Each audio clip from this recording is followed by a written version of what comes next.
Thank you so much. Thanks so much for joining us today. I did this series last year as an artist in residence at Breckenridge, and I got to tell you, I am absolutely thrilled and impressed with the turnout that we have here. Simone and her crew have promoted well, and it's really nice that so many of you would like to know about the lives of these extraordinary women from the Gold Rush era. I got very fascinated with their lifestyles and just the amazing things that they did. And you can go to my website, tleegold.com, and I can pass some cards around. If you want to read a little bit more on my blog about how I sort of accidentally discovered my passion for the lives of these extraordinary women. My 2016 collection was 6 women from the Gold Rush era. It was my very first exploration into designing a collection of jewelry for each of these really amazing women from history. Last year's collection, 2017, was Women of Freedom, and they were 6 also amazing women. I had a handful of my clients that requested that I do tell the stories of some women's lives that were still alive. They wanted more direct inspiration for their daughters and sons from women that were still doing what they were doing to help promote the interests of people, not just women and children, but people. So Women of Freedom, I think the stories were just published on my website, and I'm still doing openings back at my store in Minneapolis on that collection. 2018, I haven't found all the women yet, and I really don't even know what to call them quite yet, but it's women whose ideas, whether they're scientists or artists or inventors, have been stolen from them before they had a chance to publish those ideas. Unfortunately, there's too many of those stories, but I'd like to explore their stories as well. But today, it's Women of the Gold Rush. Lottie Jull, the reformed prostitute. Fancy ladies, soiled doves, courtesans, fallen women, entertainers, floozies, hookers, hurdy-gurdies, women of questionable repute. Many labels were given to the women who came to the mining town, as they came for much of the same reasons as the men. Many were immigrants driven by desperation. Both men and women were lured by the tales of fast fortune. Droves of them followed the gold, despite harsh and dangerous working conditions and low prestige.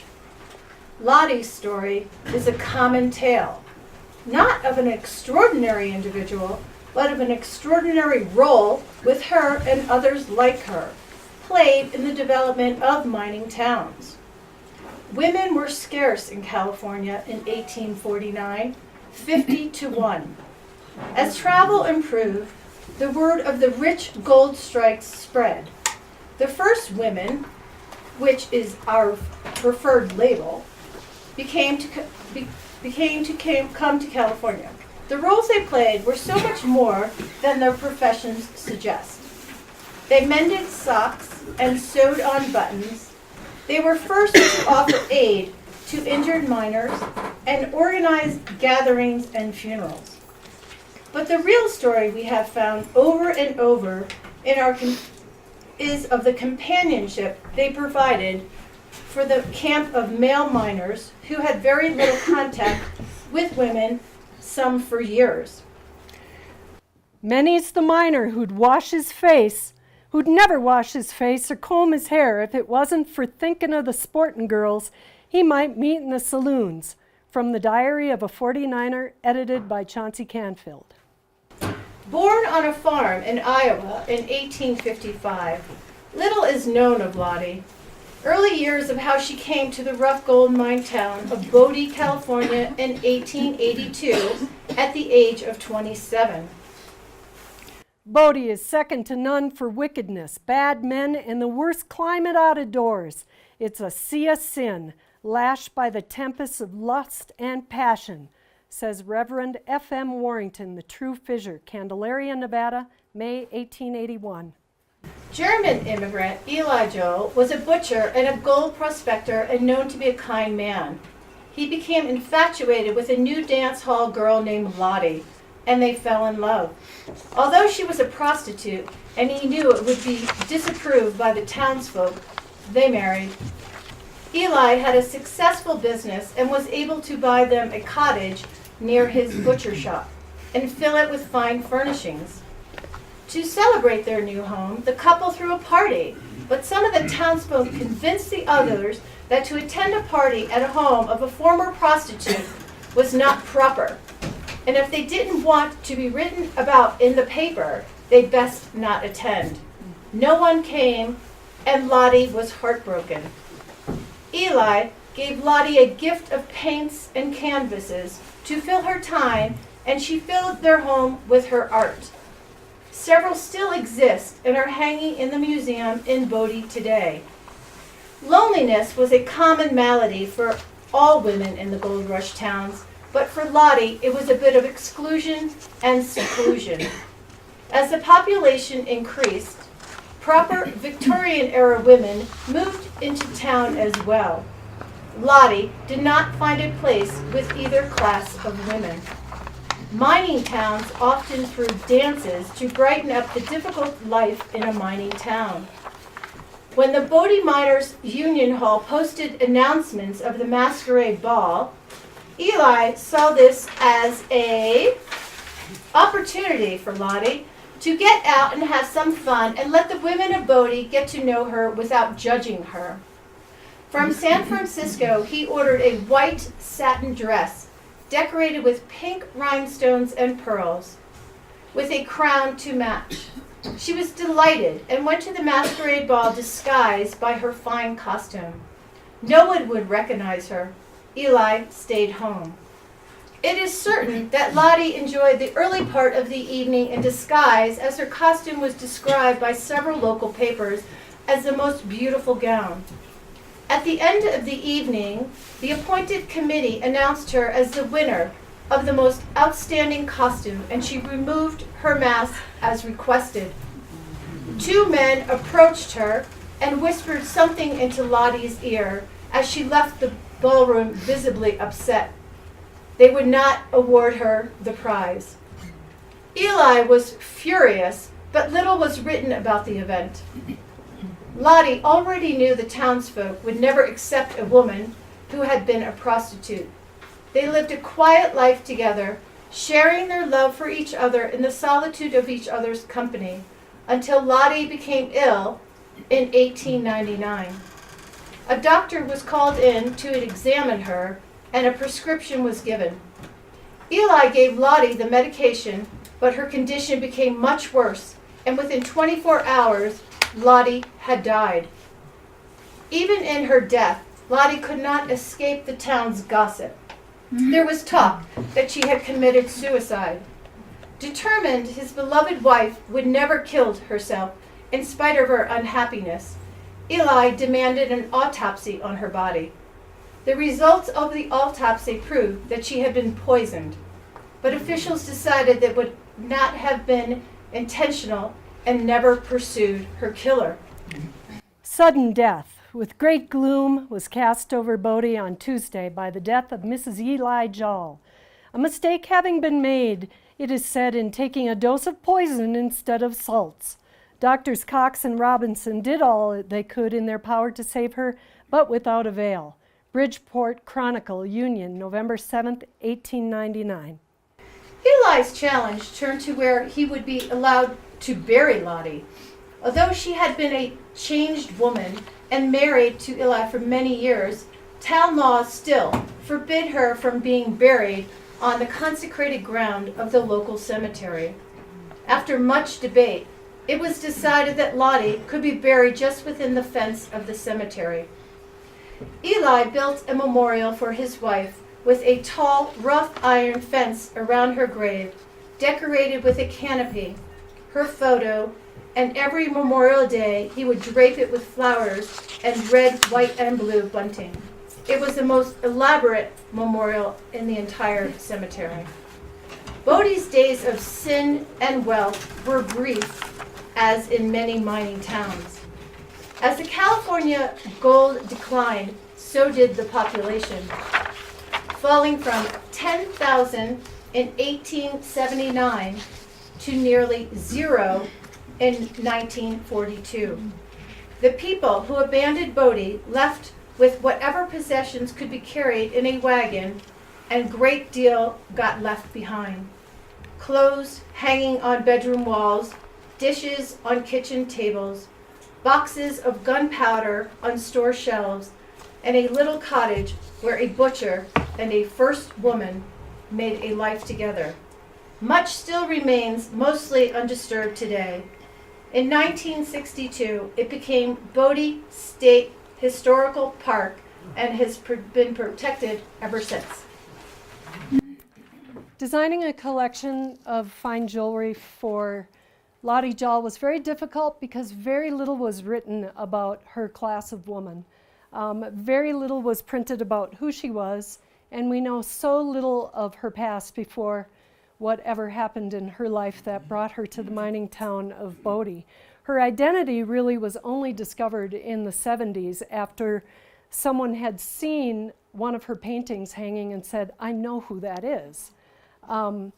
She came from a very small town in Iowa that she left at about 27 years old, and the circumstances of why she moved to California to follow the gold rush at Sutter's Mill is still unknown.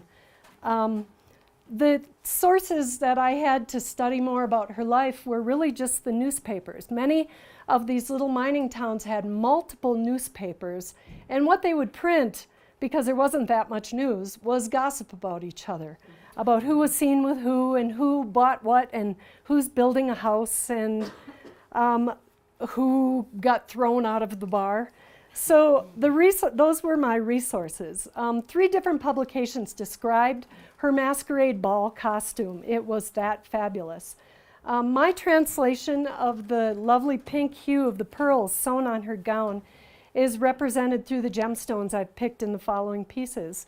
This piece I have with me today, it's Lottie's masquerade ring. It's a pink sapphire Taurus ring, custom cut by a California cutter named Glenn Lear. And it's in 14 karat white gold and 18 karat yellow is the bezel around the pink sapphire. And the black diamond right at the center is just a nod to the black heart of the town, that they were determined to ostracize her and eventually looked aside after she was murdered. I really enjoyed designing for Lottie and Eli because his love for her was so clear. The way that he maintained her memorial on the very edge of the cemetery for years and years into his elderly years as the population of his town declined. There was no precious jewel that meant more to him than she did. So it always kind of gets me a little verklempt because of his commitment to her. And it totally reminds me of so many of the custom clients that I've worked with throughout the year that have allowed me into their really intimate rituals and ceremonies as well.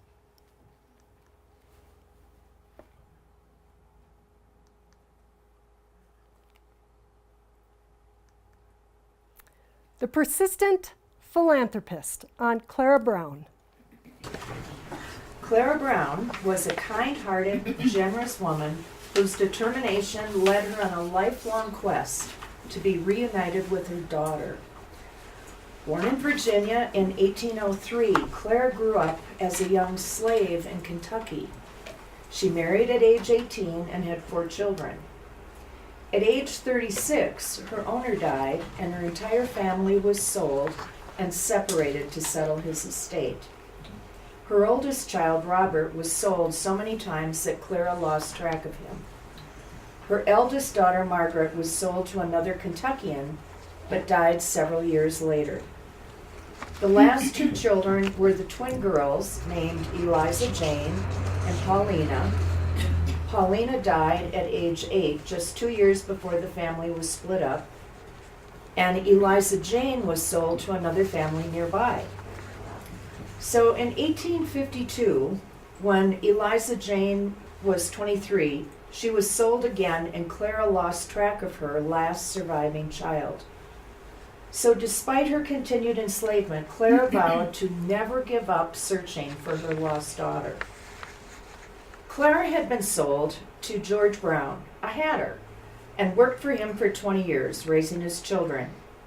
In 1856, this owner died, and according to his wishes and the efforts of his 3 daughters, Clara's freedom was bought at age 53.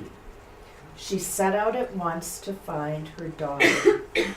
After searching Kentucky, Missouri, and Kansas with no leads, she thought the adventurous Eliza Jane may have joined the thousands that were rushing to Colorado, where just over Pikes Peak was the biggest gold strike in U.S. history. This was 1859. Clara secured a job as a cook on a wagon train in exchange for free transportation of her laundry tubs, and followed the wagon train on foot for 680 miles to Cherry Creek, Colorado, where she set up a laundry business to serve the miners. She left shortly after, since Eliza Jane was not there. She went further west into the mountain community of Central City, where she set up another laundry business and invested her earnings in multiple pieces of real estate. All totaled, she owned 7 houses in Central City, 16 lots in Denver, Georgetown, Boulder, and Idaho Springs, and a few mines. She acquired a small fortune. Although she could not write, she set up a letter-writing campaign to send lookout to any state she thought that her Eliza Jane could be living in. She became known in Central City as Aunt Clara, as she provided food, shelter, philanthropy, and nursing care to townspeople. When the Civil War ended in 1865, Clara Brown returned east to Kentucky and then to Tennessee in search of Eliza Jane. Brown offered her $10,000 in savings and earnings as a reward for news of her daughter. Her search was unsuccessful, but Brown returned to Central City, Colorado, bringing with her a dozen impoverished freed people she had befriended while in the South.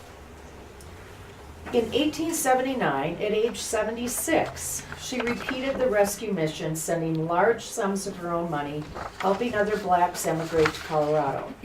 Far and wide, she was known as the Angel of the Rockies. Clara Brown's continual search for her daughter, her support for local churches and charities, and her financial assistance to college-bound young women of color eliminated most of her wealth. But at nearly 80 years old, she received the news she had waited 47 years to hear. On Tuesday last, Aunt Clara was almost overwhelmed with joy upon the receipt of a letter from Council Bluffs, Iowa, giving tidings of her long-lost daughter. A telegram was sent to Mrs. Eliza Jane Brewer last night, assuring her that there was no mistake and that Aunt Clara would come to Council Bluffs as soon as she could perfect the necessary arrangements. The Denver Republican, February 18, 1882.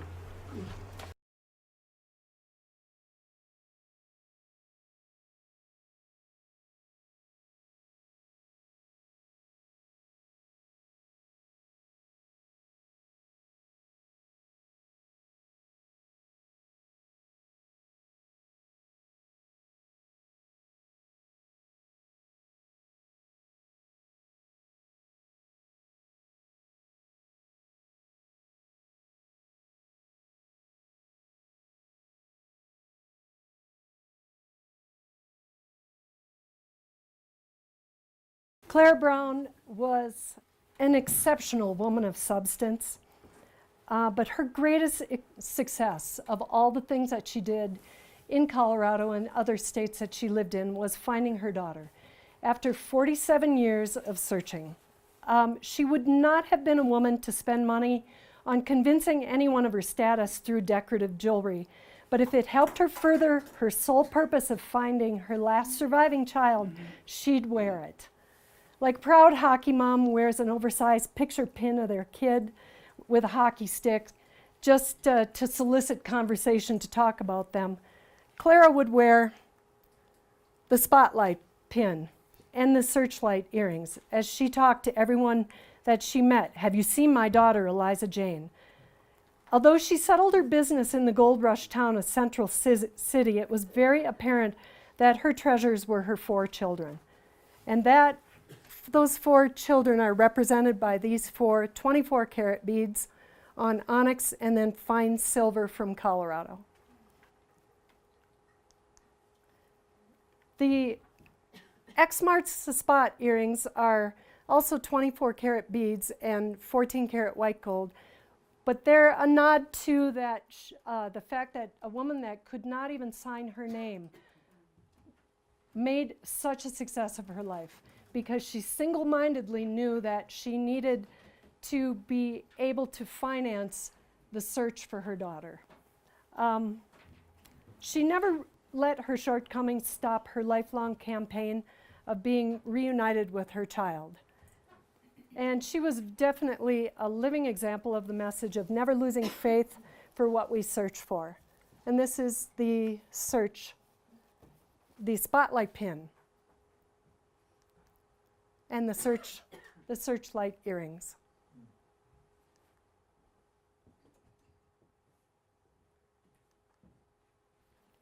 The Reluctant Doctor, Susan Anderson, MD.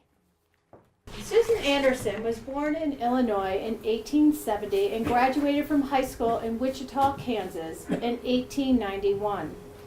1 year later, her father moved the family 400 miles west to Cripple Creek, Colorado, a rugged town that had grown out of an 1859 gold strike rush. In 1893, it was decided to her by her father that Susan would be sent off to medical school in Ann Arbor, Michigan. Cripple Creek, and most of all mining boom bust towns, was not a place for a young Victorian-era woman. Lawlessness ran wild, and many of the other women were either worn-out wives of miners or fancy ladies. And there was an even better reason to send her away. In 1873, U.S. Congress voted to abandon the bimetallic standard, which backed paper money with silver as well as gold. Silver mining towns in Colorado like Leadville, Georgetown, and Aspen were boarded up overnight as miners packed up their gear and fled to where there was still gold mining, Cripple Creek. In the face of unlimited labor supply, mine owners tried to cut the men's wages. Miners stuck up to them, and violent conflict seemed inevitable. Susan Anderson graduated from medical school in 1897 and returned to Cripple Creek to set up practice in the town that had grown to 30,000 people, but only after 3 years of her practice, she suffered a serious, life-changing events. In 1900, she contracted tuberculosis, as did many others. Then her beloved, known only in her letters as W.R., left her at the altar heartbroken. She suspected her father told him of her disease.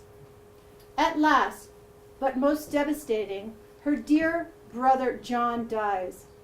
Without being notified by her father of his illness, John passed away from pneumonia, and she felt she could have cured him.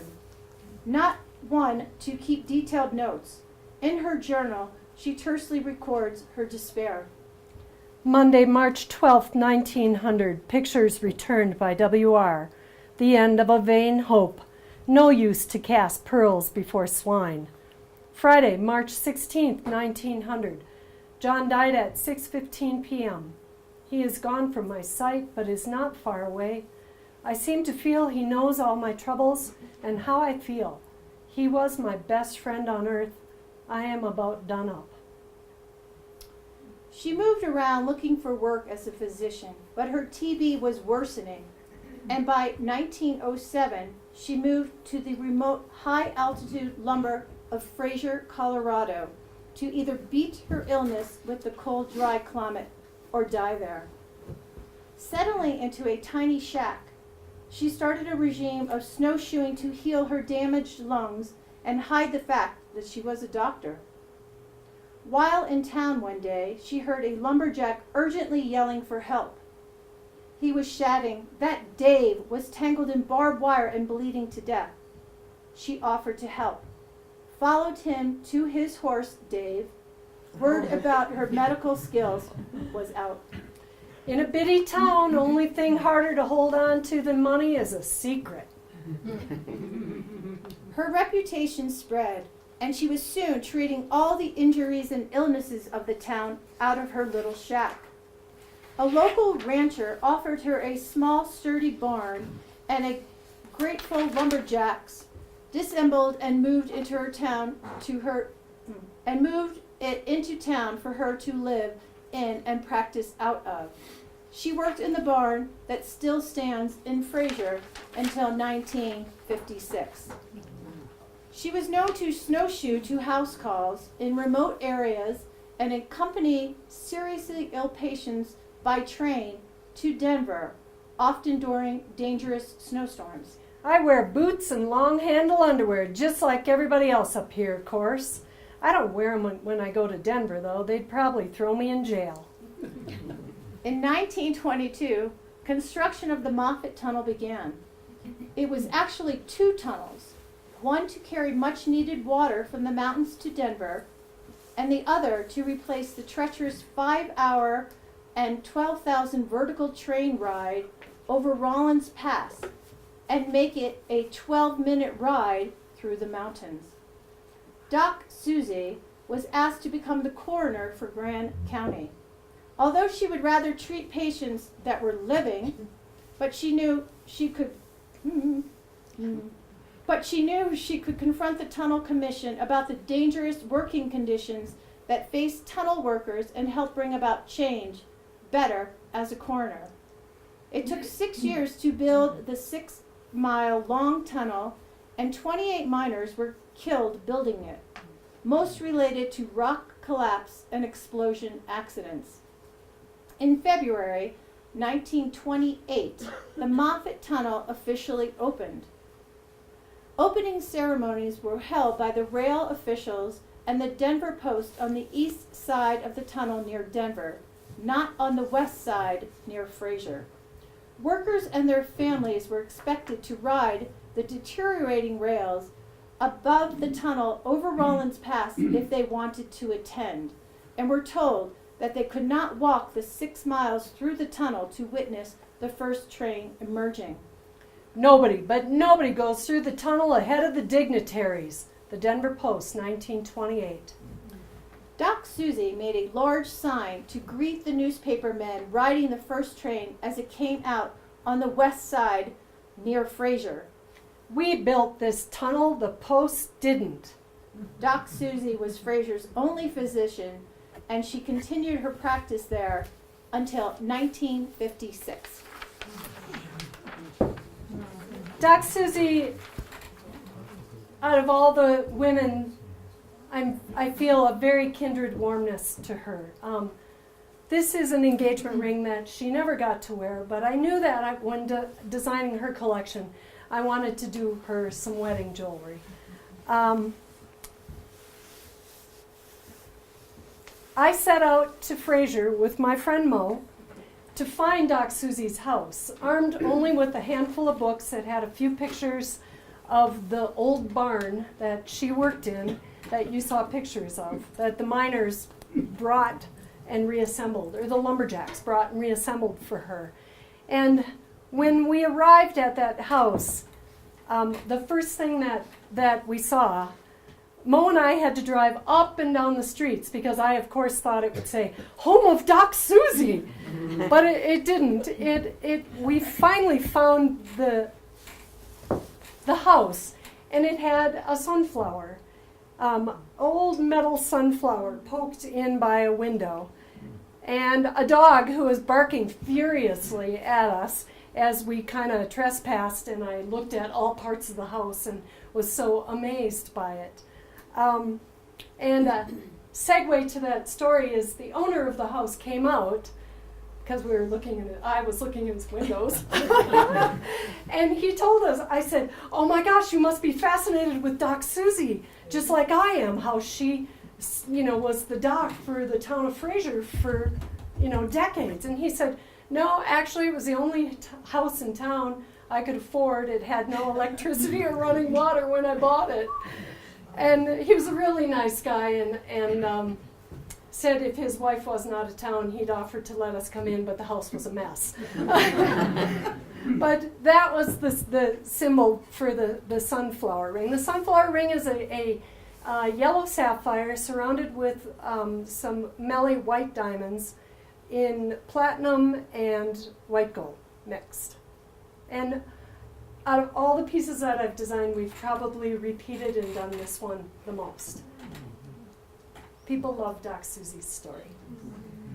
And Doc Susie was known before she treated anyone, whether it was Dave the horse or it was one of the miners that were hurt, to very slowly, meticulously put her hair up, put a gown on, and wash her hands. So chances are she had a collection of tortoise hairpins. This one is in a museum at Breckenridge, but I took the inspiration of the lines of this, and designed this piece for her. And this is a virtual piece. I haven't made this yet, but I'd love to if you want me to. The Victorian era produced a lot of really wonderful fodder for a jewelry designer or any kind of designer. Utilitarian objects were made beautiful, especially in towns that were accessible to the Victorian woman, because she brought up a lot of decorative items. And this is Doc Susie's wedding band, also a virtual piece that I haven't made yet. The Feisty Feminist, Caroline Nichols Churchill.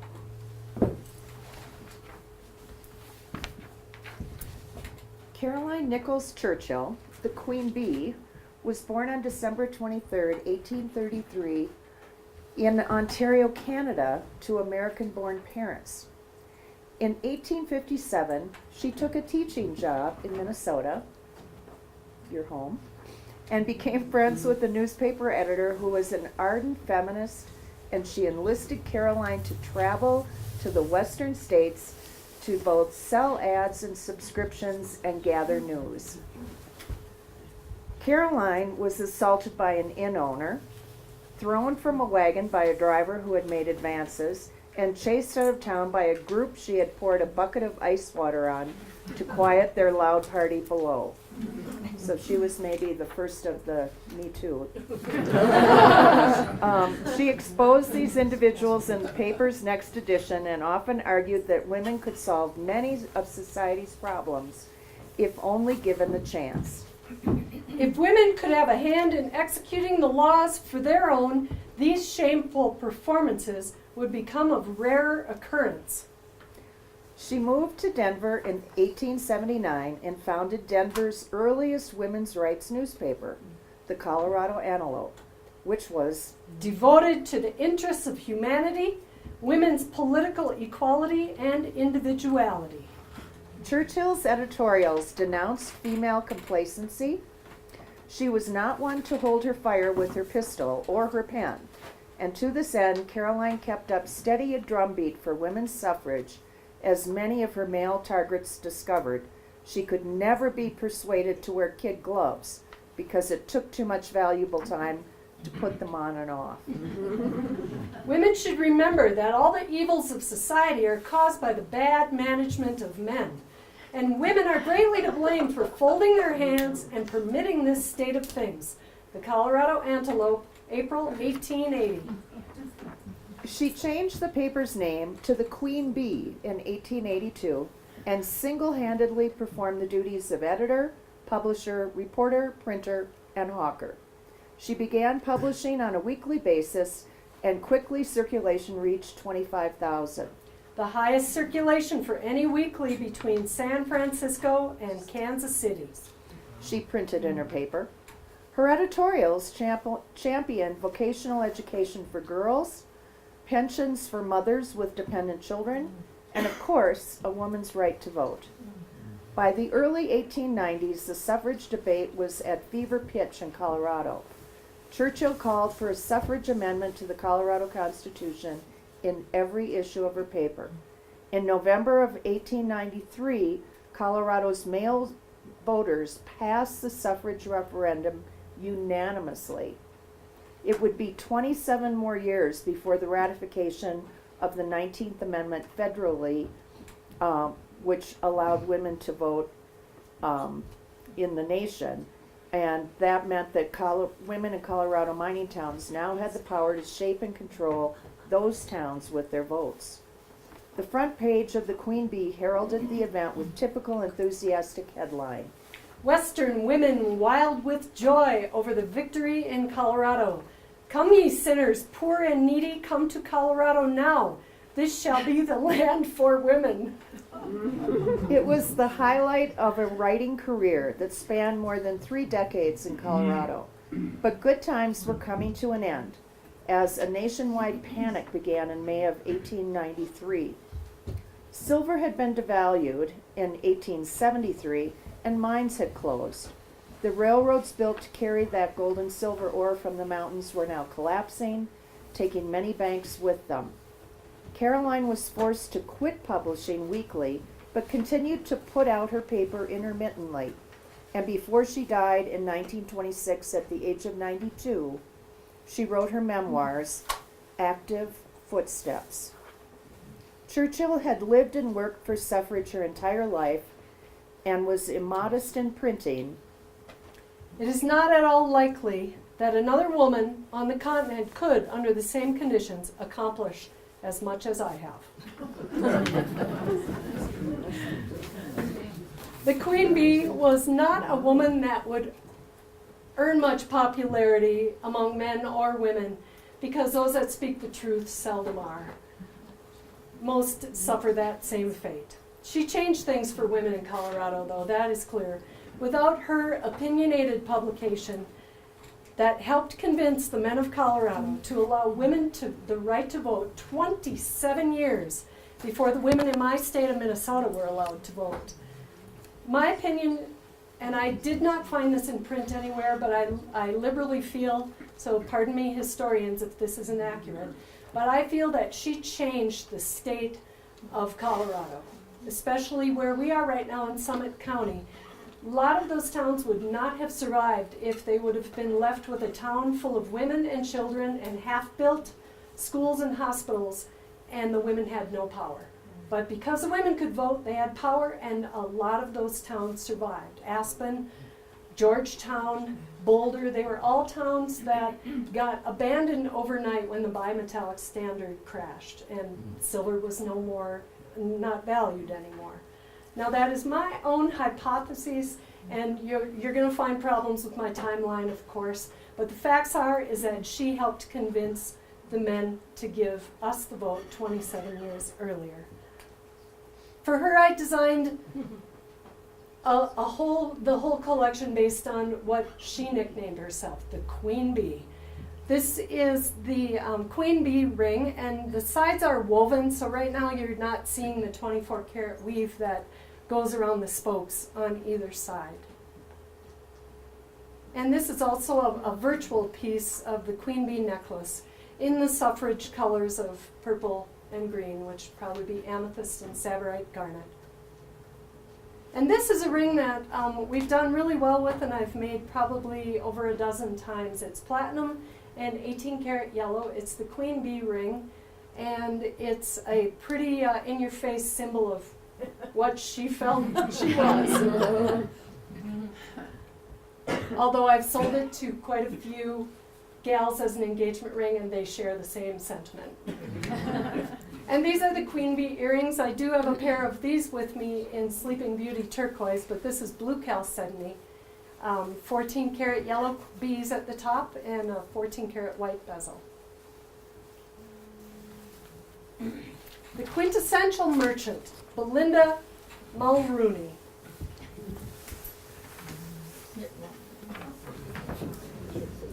Belinda Mulrooney was born in 1872 in Ireland. Her family immigrated when she was very young at 21. She set out on her own, operating a sandwich stand during the 1893 World's Expo in Chicago. With her profits from the shop, she traveled to San Francisco and opened an ice cream parlor. A fire ended the shop, so she found work as a stewardess on a steamship working its route from California to Alaska. She earned extra money on the side by selling necessities to the passengers on board. With the discovery of gold in Juneau, Alaska, she made another move, this time to the north, in 1896. But less than a year later, news broke of the huge Klondike gold strike to the east in Canada. She wasted no time and moved again. She had no interest in seeking her fortune in mining, as 300,000 stampeders did. She saw a different golden opportunity. But first, she must get there. The journey to the gold fields of the Yukon was a long and treacherous one. Although there were few, the presence of women along the trails was noted in the letters and diaries of male stampeders. In a letter to his wife, Kitty, Fred Dewey wrote, It's a big day's work to haul 100 pounds a distance of 4 miles, then go back down for another 100. There are 3 women alone on the trail, and they're taking their own stuff in. I'd be ashamed to back down before difficulties that those women surmount. with her savings of $5,000, Belinda financed a ton of supplies required, and she paid to get help with the transport. What she kept to herself as she traveled was that her suppliers were mostly items she intended to sell. She secretly brought what she could make a fortune on, not the necessities this time. Instead, she brought the niceties: silk underwear for the in-demand ladies of the night, bolts of fine cotton fabric, and hot water bottles, all sold for 6 times what she had paid for them in a matter of weeks. This was June of 1897, and she was 25 years old. With her profits from her first venture, she opened a restaurant, a dress shop, and purchased lots of land in Dawson, recognizing the need for housing. There was nowhere then in Dawson for the newcomers to live, and the lumber was as scarce as hen's teeth. So I started buying up all the small boats and rafts that were arriving, and I hired a crew of young fellers who had nothing to do, and I had 'em build some cabins. Next, she went southeast from Dawson into the heart of the mining claims. She traveled down the Bonanza and El Dorado rivers, both the richest tributaries to be found in the Klondike. She built a roadhouse for the miners, the Grand Forks Hotel, at the junction of 2 gold-rich rivers. In Dawson City and the outlying mine camps in 1897, gold was used to buy what was needed much more than paper currency. Every business had a set of scales, and lucky miners kept little bags of gold nuggets, flakes of flour, in their coats. It occurred to Belinda that some of the fine gold dust was bound to end up on the floors of her establishment. She began collecting the sweeps from her salon, boarding rooms, and dining hall, and ran them through a sluice daily. This is a commonly found simple piece of equipment used to recover gold. This ingenuity alone brought her $100 a day from the gold dust dirt that fell off the miners. And they were a dirty bunch. In 2016 terms, that would equal out to $2,690.44 a day off dirt. Belinda was also able to profit from information gathered from miners sitting around talking about their digs as they drank in her saloon. By the end of the year, she either owned or was a partner in 5 gold mining claims. Miss Mulrooney is a modest, refined, prepossessing young woman, a brilliant conversationalist, and a bright businesswoman. Mulrooney, with no big brother or husband to rely on, believed that if a woman could grace almost any business or profession at home, she could be a successful trailblazer. The Klondike News, April 1898. She sold the Grand Forks Hotel in 1898 and set about building the finest hotel in Dawson. The Fairview Hotel was her final dream project, and she filled it with the most exquisite goods, all which had to be transported over the Chilkoot Pass and up the Yukon River. Cut glass, chandeliers, silver, and china, linens, and brass bedsteads for her room. The three-story hotel held 30 guest rooms and also had a fine restaurant. On October 1st, 1900, Mulrooney married self-styled Count Charles Carbonneau, who claimed to be a French aristocrat, but was actually a champagne salesman and a former barber from Quebec. By 1903, the couple separated, and she had lost her fortune through embezzlement and fraud. In 1906, she obtained a divorce. Starting over, she moved to Fairbanks, Alaska in 1905 and prospered once again, but this time by opening a bank with her sister Margaret. Mulrooney died in Seattle in 1967. Belinda Mulrooney was a creative, determined, ambitious entrepreneur at a very, very, very young age. She had an uncanny ability to be able to go to a community, look around wide-eyed, see what that community needs were, and then provide that very thing at a fine profit. She never let failure, and she had many failures, keep her from starting over with another new business idea. The Prospector scale pendant was inspired off of a piece of equipment that she used daily in her saloons. As Carrie Ann said, there was very little currency. The miners traveled with nuggets and flake and flour in their pockets. And that she was so brilliant to see that once they were in her saloons and probably drinking, they were shaking dust all over her floors.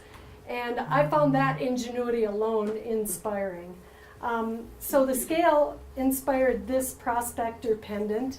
I have the stone with that I wasn't able to render very well, but this is a virtual piece that I haven't made yet, but I would like to.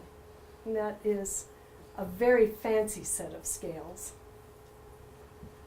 The Yukon scarf and matching earrings I did for her because she was a woman that she was more likely to wear a neck scarf than a necklace. But I designed the Yukon scarf for her because the fine silver flowers that terminate each of the ends illustrate, although the mining town of Dawson was very rugged, the beauty of the landscape was irrepressible.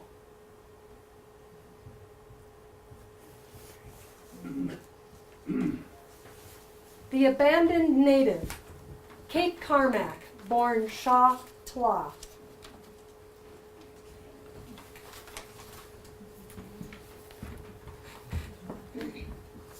Once known as the richest woman in North America, Kate Carmack, born Shaw Tla, played a pivotal role in the rush for Dawson, Alaska, and the Canadian Klondike Gold.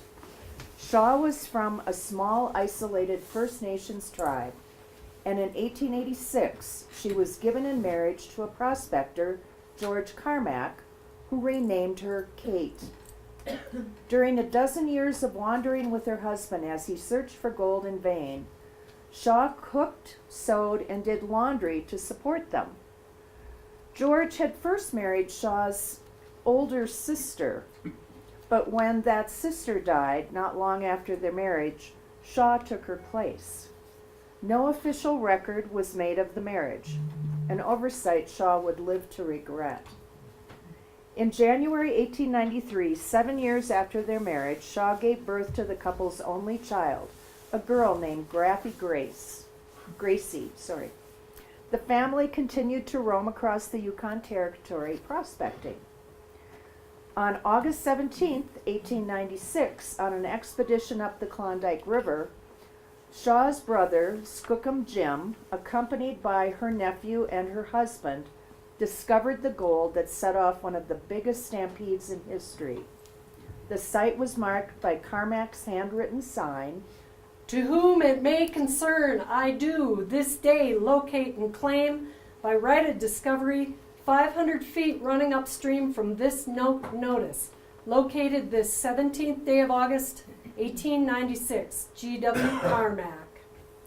George Carmack earned the nickname of Lion George after he convinced his brother-in-law, Skookum Jim, that Indians could not stake claims, which of course was not true. So all the claims were put in George's name.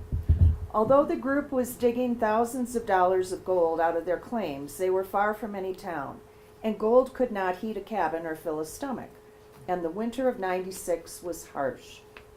Until the spring thaw, when the gold could be sluiced and separated from mud and dirt, they had no means of support.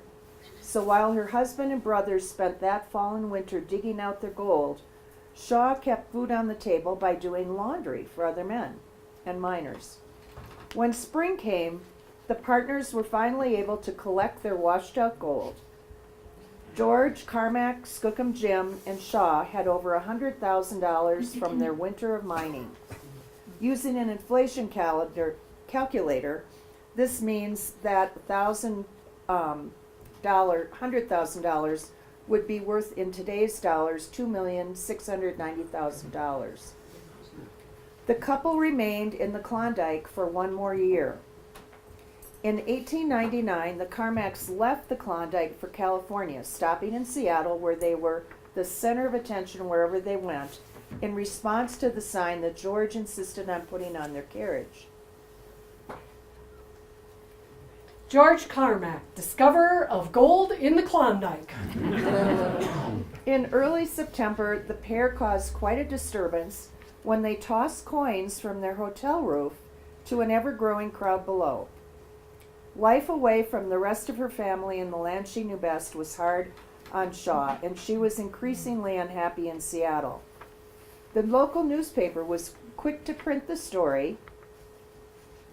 Mrs. George W. Carmack, the Indian wife of the discoverer of the Klondike, who was probably the richest Indian woman in the world, was fined $3.60 by Judge Can this morning for drunkenness.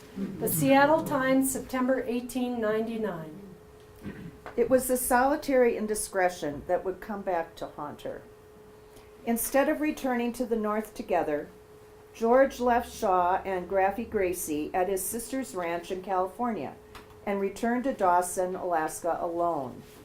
It was clear he enjoyed his discoverer status, and within a brief time of his return to Dawson, he stated his intentions in a letter that he wrote to his sister. He instructed his sister to send Shaw back to her clan in Canada and to inform Shaw that he intended to marry another. Shaw made a legal appeal for her share of the gold and sued for divorce on the grounds of desertion and adultery.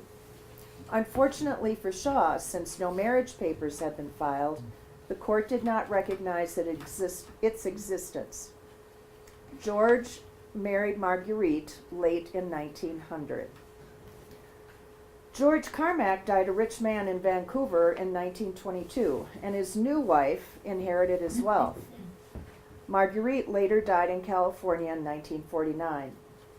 Shaw, who had lost her daughter, Gracie, to George as well, returned to her Tagish clan and lived off a government pension in a cabin that Skookum Jim had built for her. In 1920, Shaw died in Carcross, Alaska, during a flu epidemic. She was 63. Shaw Tala's story is the most heartbreaking story.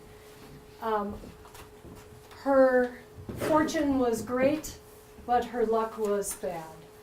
She spent most of the 12 years while they were prospecting working her fingers to the bone to provide for her husband, who was simply prospecting daily and talking to her Tagish clan.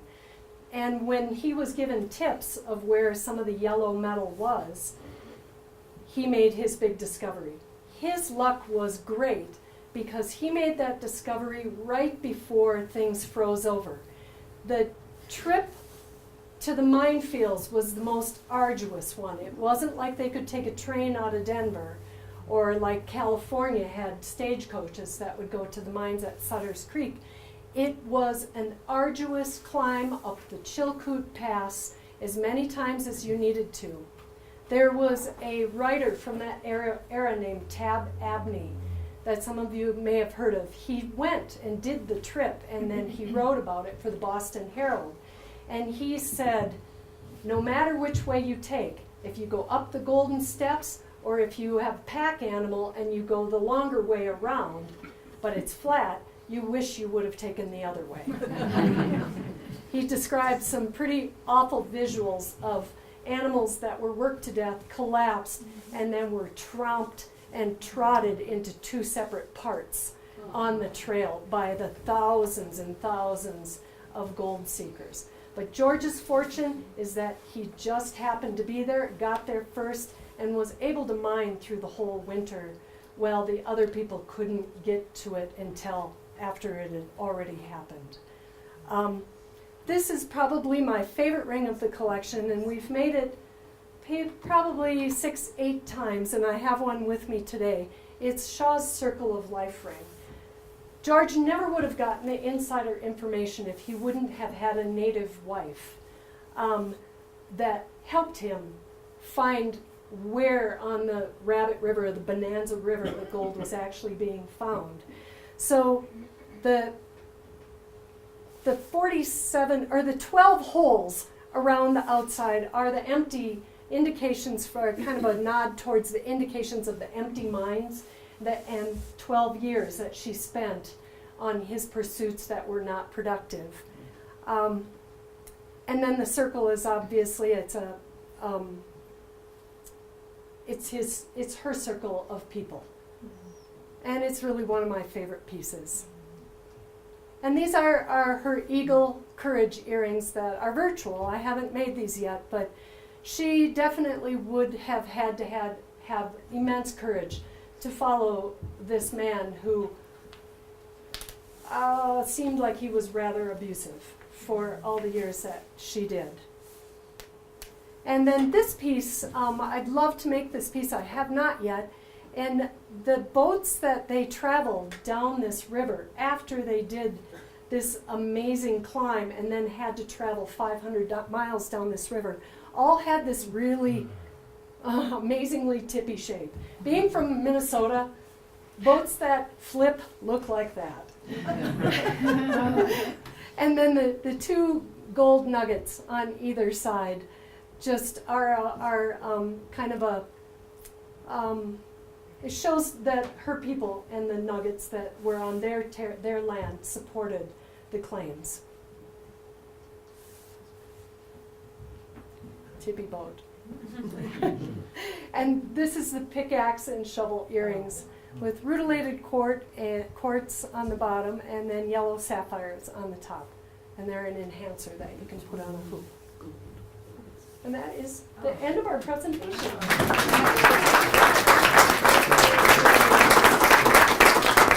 Thank you so much for coming. I've passed some of my business cards around, so if you want to read the stories of women of the gold rush, they're all on my website, and also the stories of women of freedom. And I have a clipboard that you can add your email address if you want to